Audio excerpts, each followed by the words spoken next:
All right, this is your drum recording assignment reference tutorial. So remember, we've got like a 5-piece kit here, and we're going to record this kit with 4 microphones. The most important thing to remember is that the overhead mics in any drum set recording are one of the most important aspects of it. And there are 4 main overhead mic recording techniques: XY, ORTF, space pair like this, and the Glenn Johns setup. You can reference the videos and documentation for that, for the Glenn Johns style. We'll get into that maybe later. What we had set up in class today is the space pair overheads, and then we added the kick drum mic, that's important, and the snare mic. And if you remember, we had a different mic in here. I looked closer in the cabinet, and sure enough, the kick drum mic was in there. So this is the Shure Beta 52 kick drum mic that the recording studio has. This is the one we should have, and I wanted to note that I put it in whenever I have a kick drum head with a hole in it like this. I like to put the head of the mic just past the holes to avoid some of the air movement woofiness, and then aim it up a little bit so it's aiming right where the beater hits the head on the other side to try and maximize the snap sound.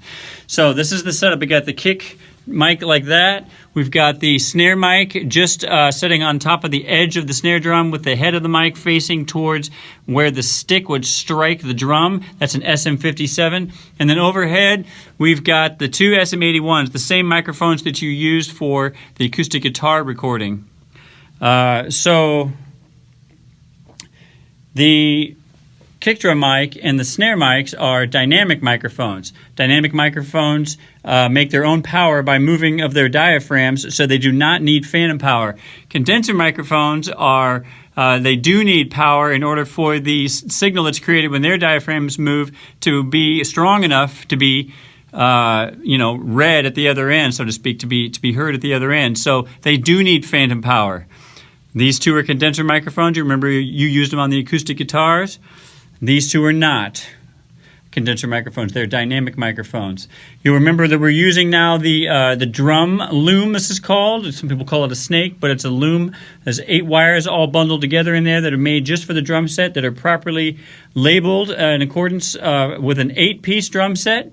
That would be kick, snare, hi-hat, tom 1, tom 2, floor tom, and then overhead left and overhead right. All we're using is the kick, that's number 1, snare, that's wire number 2, overhead left, that's wire number 7, and overhead right, that's wire number 8. And remember, those wires run all the way around the room over here. They come all the way around behind everything, and they end up right here on the floor, and they are here all wrapped up. Of course, we plugged them in class today.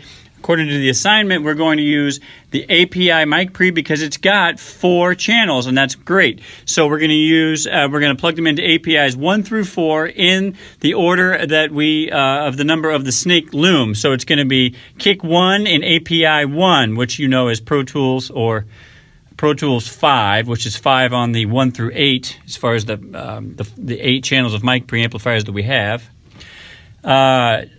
Snare drum is number 2, wire number 2, which goes into API 2. Overhead left is wire number 7, which goes into API 3. And overhead right is wire number 8, which goes into API 4. So that's APIs 1, 2, 3, and 4, which is 1, 2, 3, 4, 5, 6, 7, 8 in Pro Tools. Now we're going to go in to the studio. I've already got a Pro Tools session started here for you, and we are going to instantiate. We've got a Pro Tools session running right here, so we are going to then select track, new. We're going to type the number 4. It's 4 mono audio tracks, create. We're going to make them larger, so I'm going to go with large, but you could go medium. Now I'm going to double click on the first one, audio, and I'm going to name it, I'm going to use caps lock, K-I-C-K, kick. Now you'll notice I can just hit OK, but I'm going to use the next. There's a next and previous button here. I'm going to go next, and I'm going to name it snare. Next, OH left. Next, OH right. I screwed that up. And then if I hit next, it just goes back around to the kick. So that's fine. We're going to be done with okay. So now I've got kick, snare, overhead left, overhead right. Now remember, the overheads are a stereo field microphone setup. So we need to pan them accordingly. So the left one gets panned to the left and the right one gets panned to the right. All right, now that we got all the tracks labeled, we need to set the inputs accordingly. Now remember, the microphones are plugged into APIs 1, 2, 3, and 4, which correspond in Pro Tools to inputs A5, so that's A5 for the kick drum, input A6 for the snare drum, input A7 for the overhead left, and input A8 for the overhead right. So that is kick, snare, overhead left, overhead right, set to A5, A6, A7, and A8. Okay, now we are ready to record, except for one thing. We have not turned on the microphone preamplifier. So we need to come down here and turn on the API. We need to remember where everything's plugged in. We need to make sure that the microphone buttons are pressed for each one of them. We need to make sure that the pad buttons are pressed for each one of them, because drums can be loud. And then we know that we don't need phantom power for the kick mic. It's a dynamic mic. We don't need phantom power for the snare mic. It's a dynamic mic. But we do need phantom power for the overheads, which are condenser mics, so that's on. And we don't want any of the polarity buttons pressed, and we might as well have all the volumes turned all the way down. You can turn those up if you want to, especially if you're working with a partner. You can have the partner play the drums while you turn these knobs up to a more middle or robust level. Now that that's on and set and ready to go, we can come back to our Pro Tools session and arm the 4 tracks. Kick, snare, overhead left, overhead right, all arms for recording. We're now ready to record.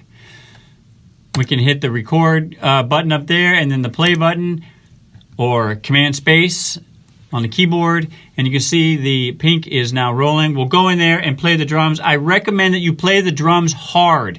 That's what drums are normally played. They're played hard. So go ahead and play them. If you have a friend who can play, have them play the drums and play them well, play them long, and play them hard. You do want a lot of recording for this, because you're going to use this file to edit next week. You're going to be editing drums and making beats and stuff like that with this file. You're also going to use this file to learn about EQing and compression. So feel free to get lots of loud drums recorded here. I mean, if you can get 5 minutes of loud drums, that'll really be useful. So, but if you don't have a partner, at least play a kick, snare, hi-hat, tom 1, tom 2, floor tom, cymbal, cymbal, cymbal, cymbal, and go around like that 3 times, and hitting them each really as hard as you can. Kick, snare, hi-hat, tom 1, tom 2, floor tom, cymbal, cymbal, cymbal, cymbal, hard as you can. All right, that's it, guys. See you later.